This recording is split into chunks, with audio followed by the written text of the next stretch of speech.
Ladies and gentlemen, boys and girls, welcome to another episode of Cold Gryts Podcast. Special primetime interview with my boy, Coach Haywood, in the building today. You know what I'm saying? We're going to talk about some building young athletes, building them into young men, and his coaching journey through his career. 27 years, right? 27 years. Not all coaching, but 27 years in education. In the education? Okay. All right. We appreciate that, man. I appreciate you having you, man. What's going on with you? Not a whole lot. Just getting off work. Just grinding, man. Every day. You look young, man. Man, I'm trying. You eating vegetables now? I cut the beard off my face, so that helped me a little bit. I'm going to grow it back, though, because I miss my beard. But I cut the beard off, man, and I keep my hair low so you can't see that I'm going bald. So these are little tricks of the trade when you get in your 50s early. I'll be 51 in October, so, you know. I still feel young, though. All right, hey, that's good. That's good. Better than me. My knees killing me right now. Bro, I get up at least 3 days out the week. I'm in the gym at 4:45, 5 o'clock. I still jog, try to run a little bit. So I'm trying to keep myself in some shape while I can. That's good. That's real good, man. So for me, meeting you, my senior year. Yeah, I think it was my senior year, meeting you and you coming in 2000 and coaching is like, right. Yeah. And you came in and one thing I can say is coaching, when you came in, you embraced. Like it wasn't like who is who, what is what. You embraced us. Like you knew, like, hey, these boys got some talent. These boys got some heads on their shoulder. They trying to do some things, you know what I'm saying? And from me growing up in the area that we grew up in, when we speaking of McIntosh Academy, winning wasn't all that for us. We didn't start winning till maybe my sophomore, junior year of high school, and that's when the formula started kicking in. You know what I'm saying? I think it once like Leotis Palmer got his recognition and viewing and stuff, and then Jourmey name started ringing bells his junior year and everything like that. And you know, you had Daniel and everybody, the Darius, Mark, and all them guys and everything. You know, saying you came in and you kind of open my eyes to like getting to the next level. Because I'll tell you straight up, for myself, and just the mindset I had, I thought you just graduated from high school and just go to college. If you chose to go to college, I didn't know you had to actually apply to play for their school, to actually get to school. You know what I'm saying? Right. So a lot of kids, I didn't really know that. You know what I'm saying? Because most of the people in my family, they played sports and then they went to the military. You know what I'm saying? It wasn't really much of a next level journey and anything like that. So, you know, my question to you is, you know, what was the hardest thing for you as far as making a decision to coach and as long as you've been doing it? Well, what's crazy is I actually did not really want to necessarily teach school. I didn't even want to go to college. This was crazy. I didn't even want to go to college. You know, I didn't even like doing work in high schools. I was like, what made you think I want to go to college and do 5 more years of schoolwork? You know what I'm saying? So my dad, I had applied to a couple of colleges, but I really didn't want to go. And my dad, he asked me, he said, did you get accepted to so-and-so?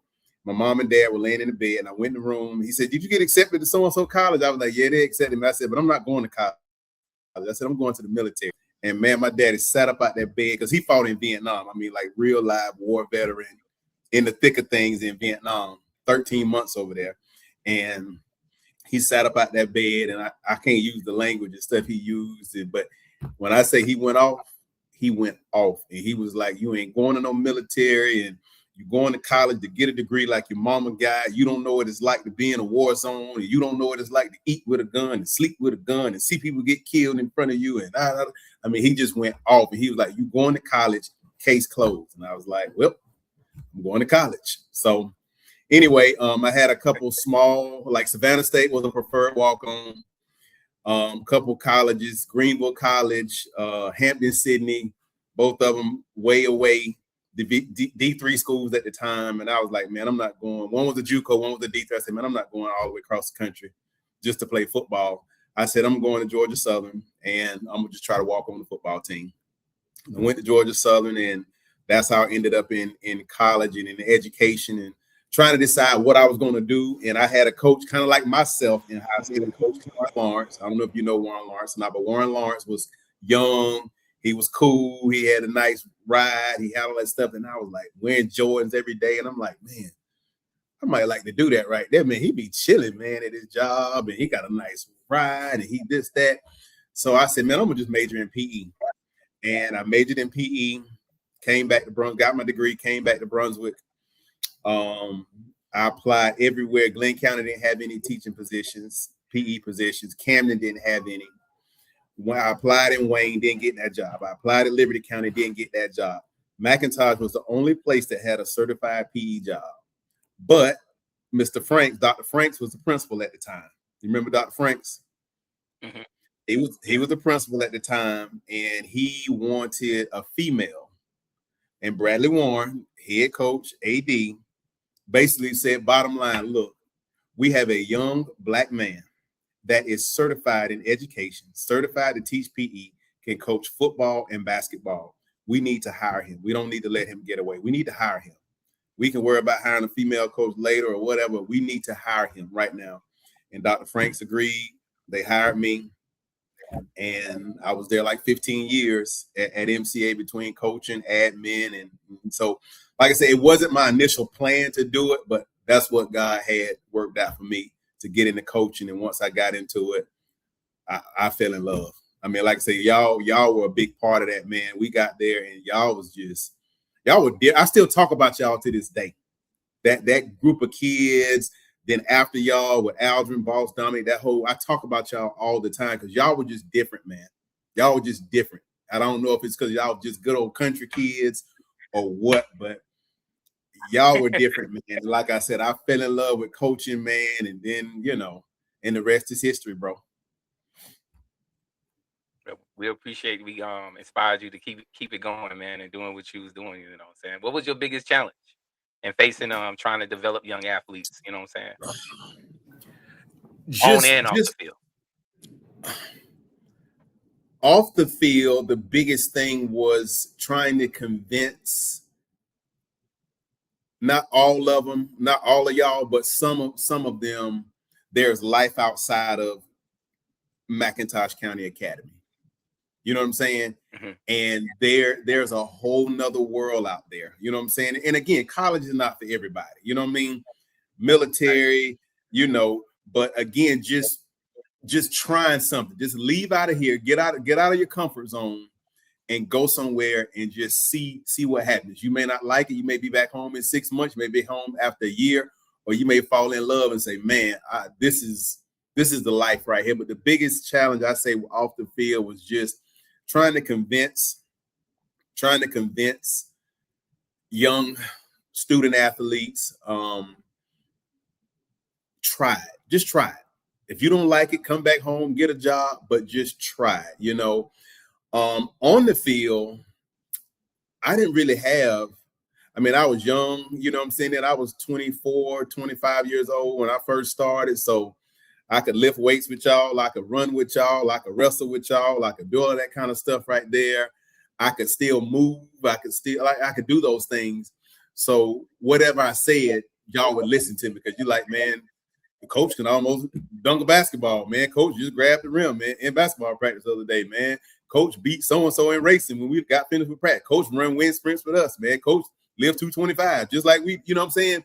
So that part wasn't difficult, to me back then. And then the other side of off the field was just when I see kids going in the wrong direction. You know what I'm saying? When I see a kid with a lot of talent, I'm talking about just athletically, whatever, but I just see them just doing stuff. And I'm just like, man, you blowing this. God gave you a gift to be able to run fast, to jump high, to play basketball, to play football, he gave you, or just be a great student. He gave you a gift and you just screwing it up, just making bad decisions. And I'm like, man, I done seen this movie. I done read this book. I went to high school with a lot of guys who were much smarter than me, better athletically than I was, and doing absolutely nothing, in and out of jail. And I'm like, I see the potential, but I know where you can go if you don't make some different decisions. So that was very difficult, very, very difficult off the field and off the court. Yeah, I kind of can attest to that, because at the same time, being in the area and growing up, it's just kind of hard to want to leave the comfort zone. And I think what it was for a lot of guys there, it was just you're comfortable. Like You're everything comfortable. is here. Your mom, your aunt's here. Your things here. If I need something, I can go somewhere and get it. Nothing was a struggle for a lot of people. Then only struggle you had was if you was gonna get out. That's it. If you was gonna leave. And that's Right. that's so That true, because I mean, it's true. I mean, it was with me. I'm gonna tell you, when my parents dropped me off at Georgia Southern University in September of 1994. I'm talking about when I got my trunk and got it out the car, and they hugged my mama, hugged my dad, and they drove off. Man, I wanted to get back in that car so bad and go back home, because just what you just said is comfortable. Now I'm in college. I don't know. It's 15,000 students at Georgia Southern back in 94 when I was there. I know maybe 10 people from Brunswick. You know what I'm saying? And it's huge campus. I don't know nobody. And I'm just like, man, I just want to go back home. You know what I'm saying? But I was like, that ain't an option. And now, granted, I had the greatest time of my life. I had such a good time in college. It took me 5.5 years to get my 4-year degree, because I just was having a really good time at Statesboro. But I got my Statesboro don't owe me nothing. I got my money's worth out of Statesboro, Georgia. So I enjoyed it, but it's what you just said, just that fear of, like you say, getting out of that comfort zone, and that's just what you got athletes get kids to do, to try to get out that comfort zone, man. It's gonna be difficult, you know what I mean? But like the saying goes, do what you gotta do now so you can do what you want to do later. You know what I'm saying? And you know, the sacrifices I made back then, and it's paying off now, you know. So yeah, sitting here as an older adult, like being 43 years old and everything, and I think about like a lot of people that I did grow up with, and I realized like a lot of them was already had like a map in front of them. Like their parents already knew, like, all right, you going to college, or you're going to do this, right. or you're going to do that. You know what I'm saying? And then there's a lot of people just made choices on their own because nobody wanted to be in McIntosh no more. You know what I'm saying? I don't want to be here. You know what I'm saying? Because if you look at the town now, it's like they pulling strings just to get athletes there. You know what I'm saying? Like, so it's a lot of people just gone. You know what I'm saying? Moving to different areas and everything like that. So I just felt like, because even the Austin, Jourmey and everything, I used to watch him in the summertime. He would go spend time in Savannah State in the summertime for his summer camp program, like that. Yep. So his mindset for college was already set at a young age. Like, oh, I already know this atmosphere. I already know this environment. I already know what I'm getting into. So I'm sure as soon as he stepped on campus, it was like, hey, I've been doing this in my comfort 9, zone. 10 years. You're right. Right. You're right. You know what I'm saying? So You're growing right. up with people like that and knowing what they did is like, dang, for me, like I said, you graduate, you go to the military, or you home with your family and stuff like that. Nobody really go get in the workforce, go get a job. You know what I'm saying? Or you know, start your life like that. Right. So you helped a lot of kids get in school, man. As far as like, how important is the academics program to getting the athletes and understanding that, for them to understand it's just not about talent alone? It is, you know, I mean, you got to have both. But the thing is, I think the misconception with, I got to be a straight A student. I got to make you A's. You just got to stay eligible and pass. If that's what you can do. Now, I ain't saying that's what your goal. All I'm trying to do is make C's and just get by. But if that's all you can do, because I'll tell you, my mom was a teacher for 32 years, educator. My parents didn't play about education. They were like, I mean, you know, but I graduated high school with a 2.82 grade point average. I graduated college with a 2.56, but I graduated. And here's the thing now, you know what I'm saying?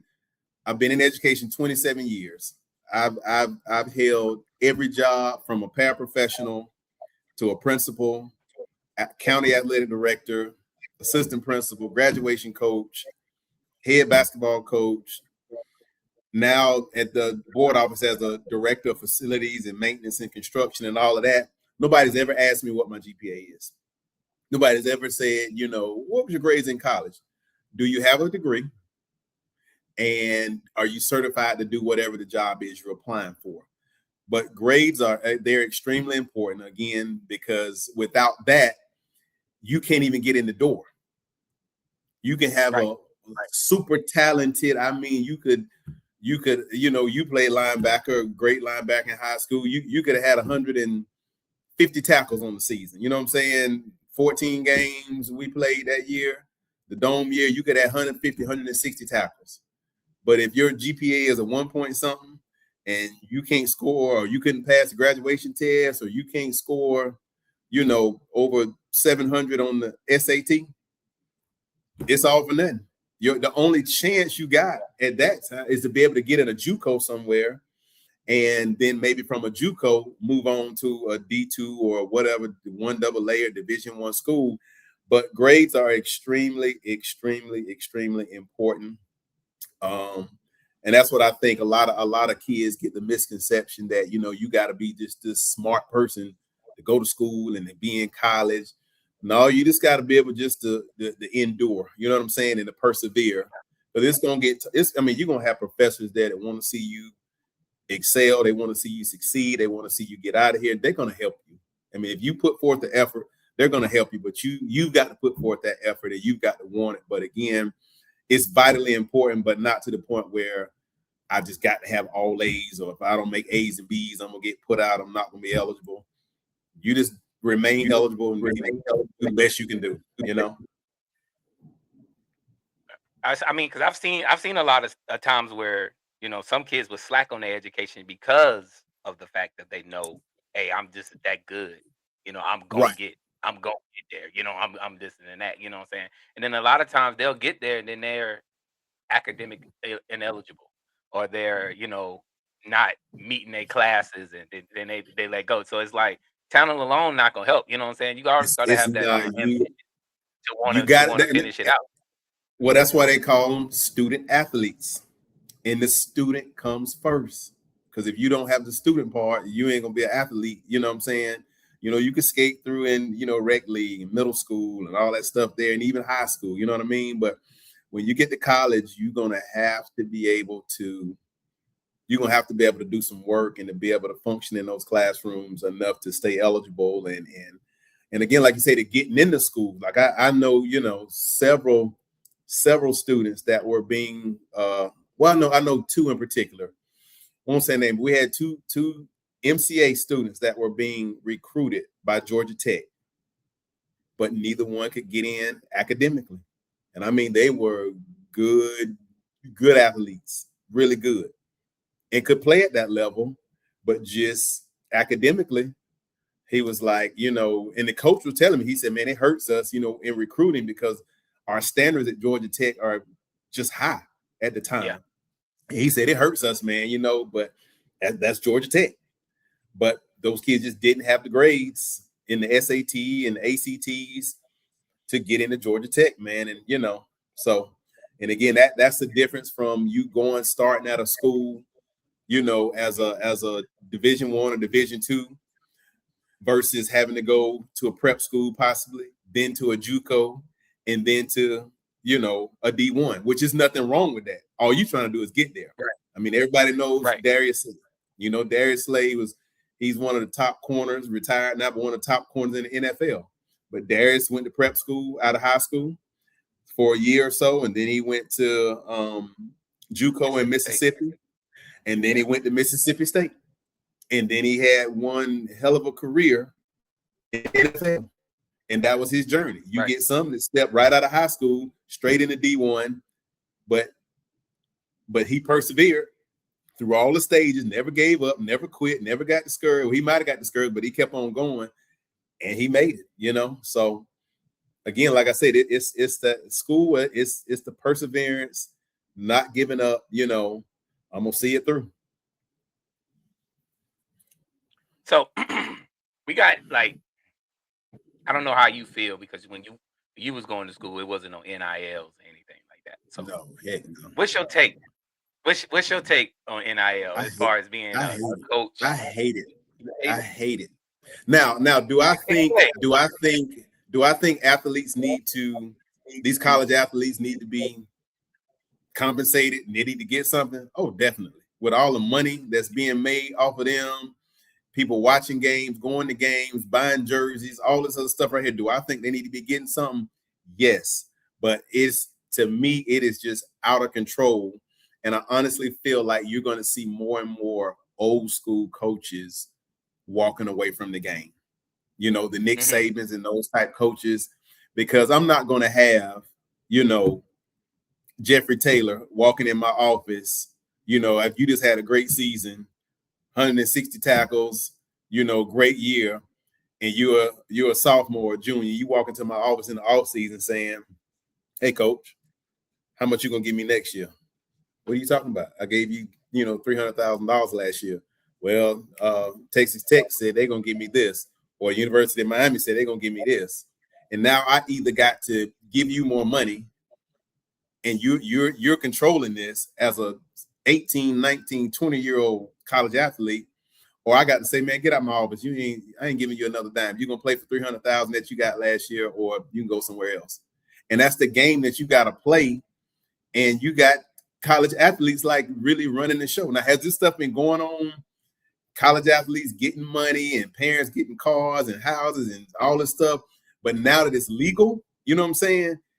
To me, it's just really, it's messing up the college sports, and it's even, you know, getting down into high school, and it makes it like, you know, players don't have any loyalty anymore.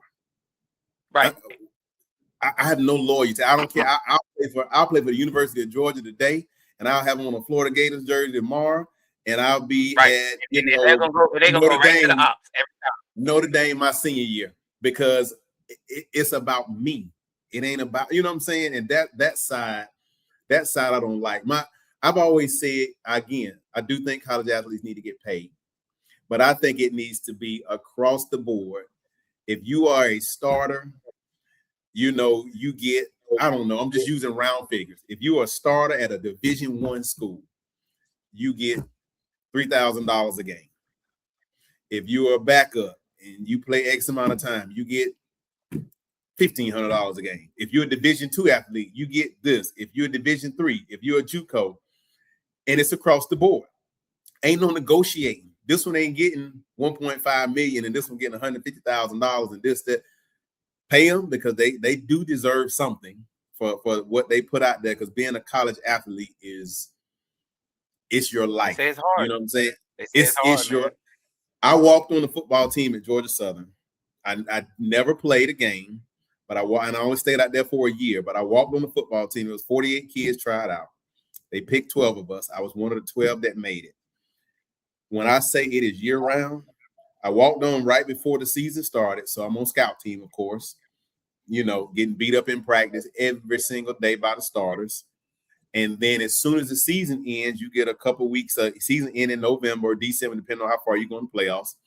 You get a couple weeks off, go home for Christmas. As soon as you get back on that campus in January, you start winter workouts. You were getting up. We had to be on the field 6 a.m. every morning, 6 a.m. for winter workouts. 6 a.m. workouts, we run, we do, you know, calisthenics, whatever. We might work out, lift weights, whatever we're doing that morning. Then you got weights after class. You go to class, you got to be done with class at like 3, whatever. You go to weights. That's all winter long. Soon as winter ends, you go right into spring football. Now we got the pads on, and we out here spring football. Spring football ends. You get 2-3 weeks or so. You go home or whatever you're going to do. You might be in summer school. Then you got summer camp. And you were there June, July, summer camp, season starting back up, late August, early September, and you do it again. It is year round. You know what I mean? So that's why I say I'm fine with the kids for what they have to give up and sacrifice to be a college athlete. I'm fine with them getting something, but just the way it's going now, how NIL is going, I'm just not a big. I mean, that's just the society we in, and it ain't no choice. But me personally, as I'm an old school coach, always have been. I don't like it. I don't like it at all. So that's my take on NIL. I always said when it was brought up to people saying that college kids should get paid, and I always said you opening up a door. I don't know what door was going to be open, but I knew the door was going to be open because it wasn't no control over it at first. Right. You know what I'm saying? It wasn't no control over it at first. Like, so it's like, oh, just give it to him. And then it's like, all right, you giving it to him. And it's like, all right, I got the bigger pocket. So I can give him as much as I want. You know what I'm saying? Because we got the bigger pocket. You know what I'm saying? So, and that's where it all ends up at. That's why we, a lot of guys that's on the podcast with me and everything, we all say that, the SEC is losing because of the fact that they don't have the pockets, the long pockets as the other conferences got and everything. Indiana would have never, without this NIL and all this stuff here, Indiana would never win a national championship in football. It would have stayed with the Georgias, the Floridas, the Clemsons, the Bamas. It would have stayed within this small, the Ohio States, the Michigans every now and then. It would have stayed within that little small circle. And these are the schools that can pull the athletes in because they win and they win big. They win the conference. They deep in the playoffs. But now it's who got the wallets. And you can go and get whoever you want to get. And that's why Indiana won a championship. It's crazy, man. That's it was crazy. Surprising. When people was asking me who gonna beat Indiana and Alabama, I was like, man, you caught me 2 years ago. I'd have said Alabama. I'm gonna stump them boys. Yeah, of course. But now, nah. You don't know. You don't know who's gonna win. No, you don't. So, you don't. Yeah. So, especially with the money and stuff that's out there right now with all these guys and everything in the journey and stuff that they doing. Yeah. Like that, So we already spoke on NIL, you know what I'm saying, and they're changing up athletes and stuff. What you would like to see better from young athletes today? Loyalty. I'm serious. Like loyalty. All levels. I know for a fact high school kids are leaving high schools to go to other high schools. That's what I'm talking about. It's bad at the high school level. I mean, there is just no loyalty when it comes to, and then the other side, and I guess, I've never, in 17 years, 2 different schools. I was the head coach at McIntosh for 9 years. And I was the head coach at Glenn Academy for 8 years and varsity. And I never dealt with it, but I just see like I watch some programs and like kids are just so disrespectful and just talking back to the coach and just doing stuff that I'm just like, man, if I was coaching that kid right there, I mean, I'm a jerk when it comes to being a head coach. I mean, I ain't gonna jack you up, at least not out, in front of nobody. But I'm gonna mean what I say, and I say what I mean. You know what I'm saying? And if I say, this is how we gonna do it, this is how it's gonna be done. But the first varsity game I ever coached, it was in 2003. Coach English had just left. They gave me the head basketball job. It was 03-04 school year. My seniors were Brandon Anderson, Anthony Salins, Champ, Reggie, Johnny Underwood, that group right there. So I got them as seniors. In juniors, I had Aldrin, Boss, Dominique, all of them right there. Anyway, long story short, the first varsity game I ever coached, I just got the job. And we're going to either Echols County or Lanier County to play a game. And I told the boys, I said, be at the gym at 3:00. Everybody got there at 3:00. I handed out their uniforms. They packed their bags. Well, Dominique and Champ, God rest his soul, Larry DeVirgin. Dominique and Champ, Dominique Wilson. They decide they want to go. And you remember where my office was, where Coach Hendricks' basketball office used to be? Yeah. So that was my basketball office. So they walked out the locker room, past my office, and they had the keys in their hand. And they hopped in, and I heard them say, man, let's go to Burger King and get something to eat. I didn't stop them. They went on to get something to eat. So they drove Champ's white little pickup truck he had. So at about, now we were leaving at 4:00. And they left maybe, I don't know, 3:25, 3:30. I don't know what time it was, but their bags was packed. It was ready to go. They decided I want to go to Burger King and get something to eat. So they leave. I don't say nothing. At 3:55, I tell the boys, I say, hey, load it up. Let's roll. Everybody grab their bags. We cut the lights off in the gym because they in there shooting around. We load up the bus. At 4:00, I said, all right, y'all quiet down. And I pray, because I pray before every trip. I prayed. I said, all right, let's roll, Mr. Pinckney. You remember Mr. Pinckney, God rest his soul. I said, let's roll, Mr. Pinckney. I do. And as soon as he put the bus in drive, Dominique and Champ come turning in the parking lot, flashing the lights and everything. Mr. Pinckney stopped the bus and put it in park. I said, hey, man, what you doing? And he said, there go Dominique and Champ. I said, hey, man, I got a game to go win. Let's go. And he said, Coach, you going to leave? I said, Mr. Pinckney, let's go. Then the boys are like, Coach, we got their bags. We got their bags. I said, Mr. Pinckney, this is the last time I'm going to say this. Drive this bus.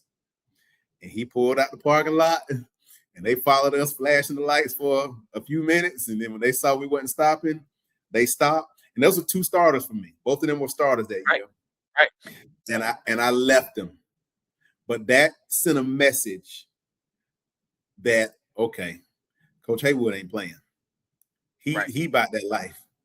If he will do that to Dominique and Champ, and they was here and he drove off and left them, it set the tone for how this program is going to run for however long I'm coaching it. I mean what I say what I mean. You know what I'm saying? And so, and again, like now I just see, like I watch kids. I'm just always watching kids, and I'm like football game, basketball game, baseball game. And I'm like, man, if I was coaching and this kid walked off the field like this, or during a timeout, he walking off the court at a basketball game, or I pull him out the game and he talking about some, man, come on, coach, man. Like, I'm like, man, I would lose it. But like say, the standard was always there with my kids. So I never dealt with that. I never had to deal with that. So I just think like what you just asked me, like what I see in the athletes now, there's no loyalty. And I think just some coaches want to win so bad that they will just deal with, whatever, because I just want to win. I don't care if the kid, like I see programs where kids are dog cuss a coach out and walk off the field, and they show back up the next day. And start. Okay. All right. And then I'm just like, bro, where do they do this at, man? I'll go 0-25. I'll go 0-25 in basketball before I let a child or parent dictate anything that goes on my team. We'll lose every game. And I mean it. I'll fall on that sword. Yeah, that's what I was going to ask you earlier. Do you feel like it's more of the parents than the kids? Because a lot of these parents feel like you shouldn't have to, get on their kid like that. Or my kid is good. Like, you need to think. Like, I've been told I've been that type of parent, but I feel like I was a little, easy when it came to mine. I just wanted my kid to be great. You know what I'm saying? Right. I didn't care. Right. I didn't care about the other stuff that was around him. I just wanted my kid to be good at what he do, because I was spending time and money to get him to be great. So, when the lights come on, I need to see the product working. You know what I'm saying? So that's what the thing was with me. But a lot of times, I seen a lot of parents, they'll get upset with coaches. You know what I'm saying? Because my kid didn't get enough playing time, my kid didn't play, or this and this and that. Do you feel like it's more of the fact of a lot of kids that they don't put the time and effort in growing their game, and they just feel like I'm entitled to be where I'm at? I wouldn't say they necessarily don't put the title. Put the work or the effort in. I just think that you got people that's better than you. You know what I'm saying?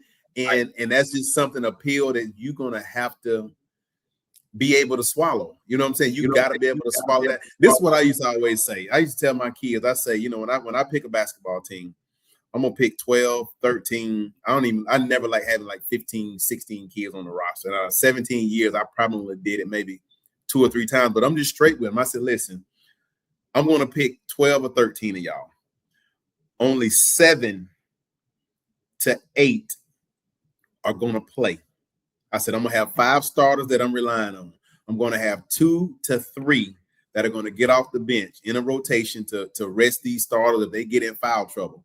I said, the rest of you all, unless we're blowing somebody out or getting blown out or whatever, y'all are probably not gonna play. And this is what I always tell them. I said, listen, the NBA, if you make it to the NBA, you are a great basketball player. I don't care if you don't ever touch the floor. To get to the NBA, you can really play. I said, I would tell my kids, go look after NBA basketball game, go look at the roster. Just pick a team. They're going to be 12, 13 maybe guys. You're going to see 7 to 8, maybe 9 played. Then you're going to see DNP, did not play. You have NBA players that do not touch the court. Does that mean they're not a great player? No. It just means they got some other players that are greater and better than you are. So in high school, I get you love it. You work hard. You've been doing this since you were, I don't know, 5 years old. You shoot 100 free throws in the driveway every single night and whatever. That doesn't necessarily equate to me being a really good player, or it just doesn't. You know what I'm saying? And again, some kids work at it and they get better. Some kids just got it. They just had it. You know what I'm saying? So I wouldn't say that the kids necessarily, some do, some don't. When you find that special one, you embrace it. You know what I mean? When you find those kids who just got it, work hard, bust their tails, you just love them to death and praise them, because you just don't have it a whole lot like true leaders. You know what I'm saying? That's the other thing I don't see a lot of. Nobody wants to be a leader. Like right. With y'all football team, you, Javon, Ladarius, bruh, Corey, you know what I'm saying? But y'all ain't gonna let nobody just be slacking off or messing around. Y'all will go jack somebody up. You know what I'm saying?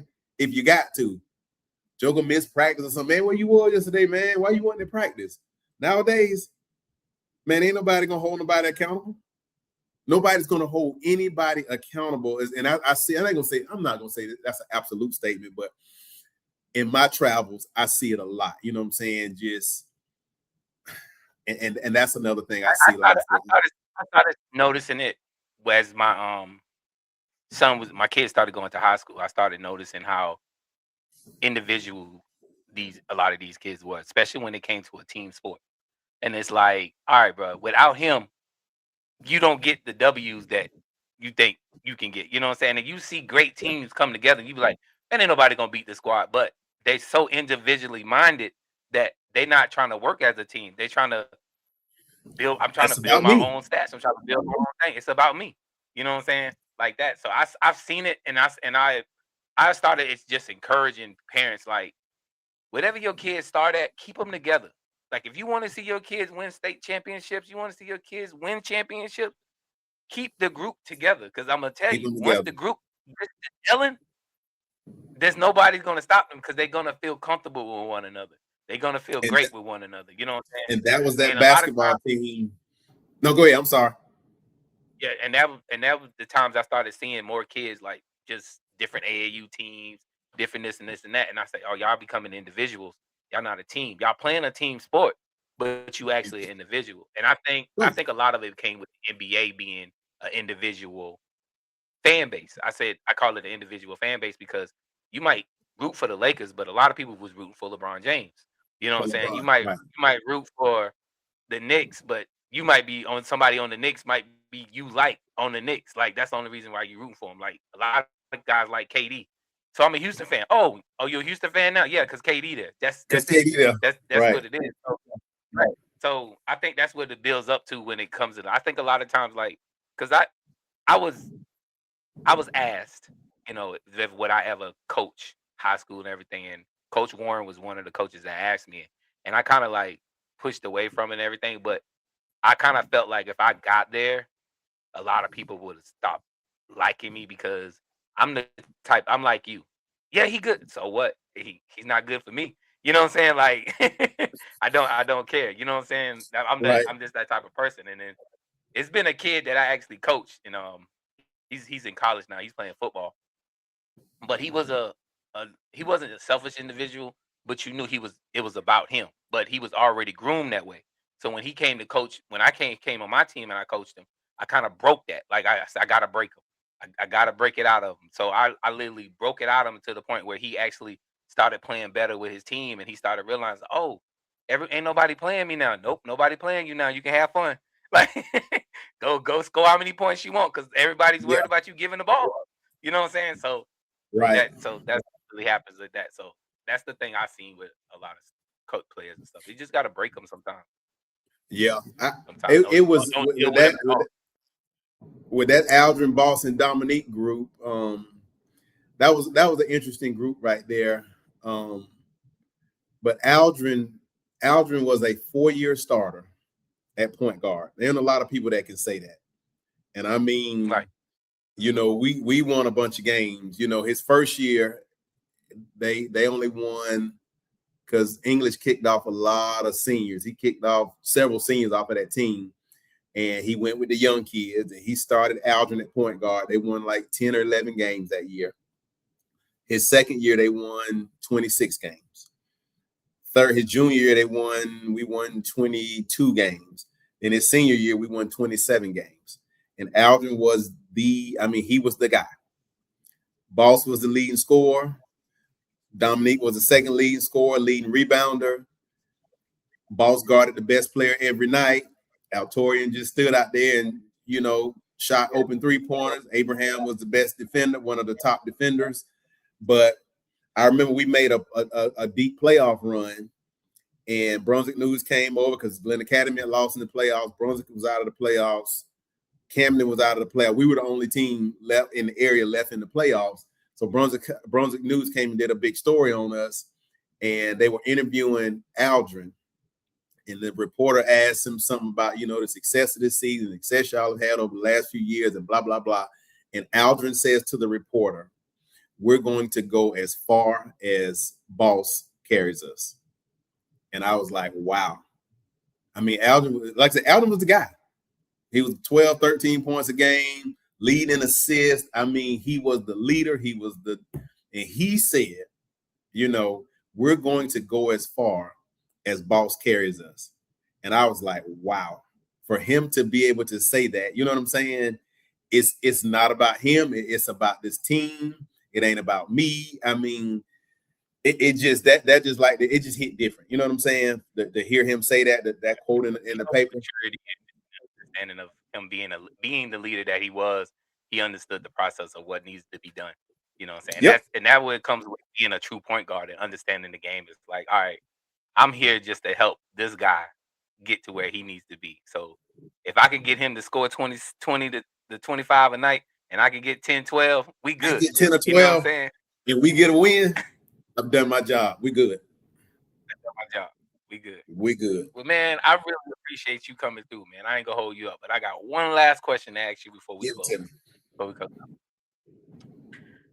When you're an athlete, looking back on the years from now, what do you hope as a coach that people would say about you, that just not as a football player, but as a young man just leaving from you, that they'll take from you? What is something that you something that I want athletes to take from me?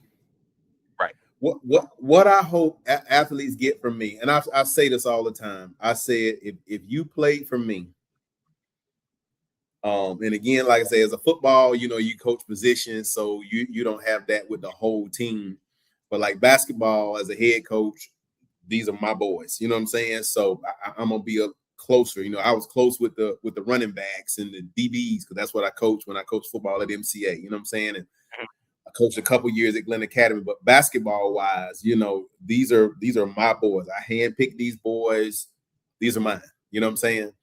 And the thing that I tell him all the time, I say, if all y'all learn from me when you leave my program is how to run the flex or how to run a motion offense or, how to run a 2-1-2 zone or 2-2-1 zone press or 1-3-1, whatever. If that's all you got from me as a basketball coach, I feel like I failed you.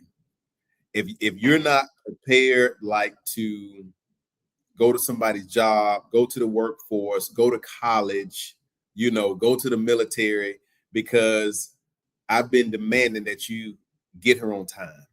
I demand that you dress a certain way. You know what I'm saying? Like my first 3-4 years as a head coach, I wouldn't even let kids, and I said I was just a butthole like this, but you couldn't even wear dreads, twists, plaits, or nothing with me like that when my first 3 or 4 years. That was just Terrence Haywood. We're going to look the same. We're going to dress the same. We're going to have the same shoe. We walk in these people's gym. You're going to have on your basketball. You ain't going to have on no hood, and you ain't going to have on this and no do-rag. We're not doing that. We wear tennis shoes. We don't wear Crocs and slides and sandals. We just don't do that.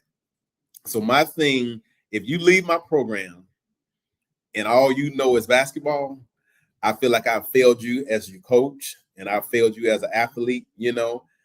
I want them to understand some discipline. I want them to understand structure. I want to understand the importance of being on time, being respectful.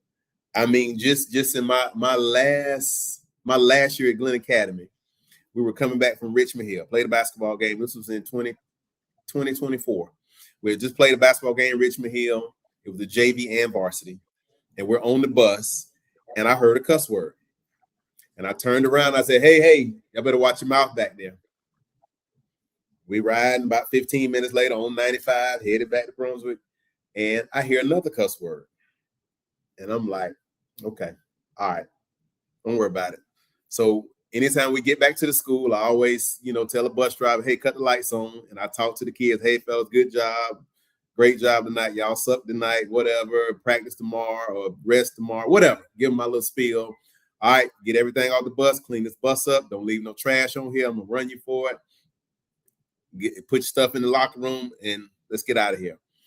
I flipped the lights on. I said, I heard 2 cuss words on this bus tonight. And I said, when you get in this gym, get to the locker room, put your shoes on, and get on the court. It's about 11 o'clock at night. I said, get on the court. I said, I don't tolerate cursing around me. I said, y'all are children, and it's disrespectful, and I'm not going to deal with it. I said, so when you get in here, get on the court, put your shoes on, and we about to run. And like I said, it's 11 o'clock, parents out there waiting, and I had a couple kids like, Coach, man, my mom out here. I said, I don't care. I said, go get in the car with your mom. I said, but I promise you, if you ain't on that court, you won't play for Glenn Academy no more. And I mean that. And every last one of them got off the bus, went to the locker room, put their shoes on, and I ran them. And ran them. But it was teaching them, hey, man, I can cuss around my friends and say this kind of stuff, but in the presence of adults, I need to act like I got some sense. And those are the things, like I said, it's not in the grand scheme of things. Is that a big deal? Is that going to help you win a state championship? No, but hopefully it's teaching this kid to show respect to adults. You're going to get with your friends, y'all walking through the neighborhood, y'all whatever, cuss, say what you want to say, but when adults are around, show some respect. And those are the things that I try to teach kids. Again, being on time, looking like somebody. Like I don't know how many times people have come up to me in restaurants and said, hey, sir, are you the coach of this team? McIntosh and Glenn Academy. You the coach of this team? Yes, ma'am. I just want to say these young men are so well behaved and they're just this. And we're just, countless times that people have said that, because my favorite scene when we get off the bus, like I said, I quit cussing, but I will tell them, show class, not your behind. When we get off this bus, show class, don't be loud in these folks' restaurant. Don't be acting crazy. Sit at your tables, eat your food. When you get done, we're going to clean up. We're going to put your chairs underneath the tables. We're throwing everything in the trash. We ain't bringing no cups on my bus or none of that there. Everything's going in the trash can. And we're going to leave these folks' restaurant. And I'm going to say, thank y'all. I appreciate y'all and whatever. And I'm going to walk out the door. So those are the things like I just really, really harped on trying to make young men, because out of 17 years of being a head basketball coach, only one kid that I coached made it to the NBA, and that's Trayvon Scott. And I only coached him his sophomore year. That's the only kid out of all those years. The only kid that made it to the NBA. One or two played very small college basketball for a little while, and we had several that played college football, But you're gonna be somebody's daddy, somebody's uncle. You're gonna be on somebody's job. You're gonna be in somebody's military. You're gonna be on. That's what you're gonna do. I gotta prepare you for that. And while I'm preparing you for, as an athlete and training you and everything else, that's all well and good. But at the end of the day, I gotta be preparing you for life, to be somebody's daddy, to be somebody's uncle. That's what I'm trying to prepare you for. So that was my goal in coaching and just trying to prepare young men, especially, our young black men. Well, I can literally say you achieved one thing, because I know going in high school, and I came to you and Miss Haywood, and I let y'all know that I had a kid on the way, and y'all basically helped me through high school, guide me through being a father, and preparing me to be a young father through high school. And I really appreciate every minute, every moment, every conversation we had, bro. And I really do. So it brought out a lot to me. It really helped me out a whole lot. So For sure. I got one that's a firefighter and one graduating this year. So hopefully, you did a heck of a job then. I mean, you did a job then. That's awesome. Diamond's my oldest. She's 31. She's doing well. And then I got TJ and Sydney. TJ is at ABAC in Tifton. Okay. He's a sophomore. And then my baby girl, she's on a track cross country scholarship at Albany State. So we got one done, gone, married off, doing well, and got two more we got to get through. So hopefully with a lot of prayer, we can get these two off the payroll and get them gone. So congrats on having a firefighter, and like I say, they being productive citizens. Thank you. I really appreciate it. You helped out a whole lot. Sure. Whole lot. So, man, we're gonna close it out, man. Cold Gryts, we really appreciate Coach Haywood coming through here and helping us out, letting us know about the young men and his thoughts and journeys of young athletes today, and going through the NIL, the college, the life, and then the journeys and everything like that. You know what I'm saying? So if anybody can take heed to this message today or this conversation today, feel free, comment, like, subscribe. So Coach Haywood, I don't know what, so you with the whole county right now, right? You with the whole county school system? My official title is Executive Director for Facility Maintenance and Construction. So we've got a maintenance department with about 50 guys. That's the grounds crew to take care of the grass and all that stuff there. We got a HVAC crew that work on all air conditioners. We got electrical. We got warehouse guys. We got plumbers. And this is all to keep the school system and everything going the way it needs to go. Keep the school system running. And so I'm in charge of that. And then on top of that, I'm also over anytime we renovate schools. We just renovated Goodyear Elementary, summer renovation, gutted the whole school out, put it all back together. And we're building a new elementary school. We just built that new field house that you saw at Brunswick High when you came down for the Darius Slay event. That opened up probably 2 or 3 months ago, but it's about a 13,000 square foot. It's got a 35-yard turf field on the inside, about, 24 racks in it, weight racks, all brand spanking new. So, I'm in charge of, anything to do with buildings, construction, maintenance, facilities. I'm over all of that. So I finally got away. Been in the schools for 24 years, between being a coach, principal, athletic director, and then for these last 3, I've been at the district office. So I'm enjoying it. Like I said, I'm trying to get to 30 years and let y'all young folks have it. We appreciate you, man. Our Cold Gryts appreciate you coming through, giving us your thoughts and everything, man. So you have a blessed weekend.